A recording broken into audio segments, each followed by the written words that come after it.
नुआ भाइरस को नहीं भारत में बढ़िला चिंता काम देउनी औषध सतर्क न रहिले जीव जीवन कोरोना परी पुणी नहीं जीव कि लक्ष लक्ष जीवन भारत में पुणी सबुआडे होई जीव लॉकडाउन।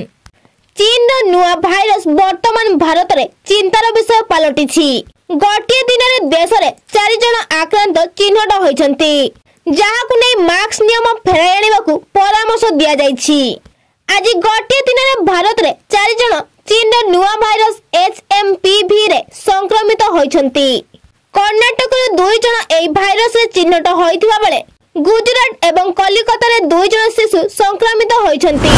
पुणी फेरुची मास्क कर्नाटक रे 2टी मामला चिन्हट हेबा परे पुणी थरे मास्क पिंधिबा पई सरकार परामर्श दैछन्ति। गहली स्थान रे मास्क पिंधिबा को स्वास्थ्य विभाग परामर्श दैछि।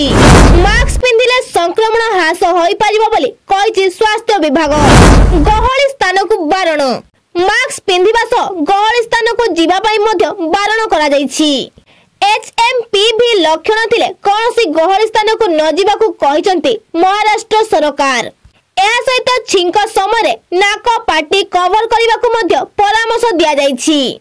देश में 4 आक्रांत गुजरात बेंगालुरु रे HMPV भाइरस चिन्हट हेबा परे कलिकता रे आउ एक मामला 6 मासर शिशु शरीर रे ऐक चट भाइरस चिन्हट होइछि।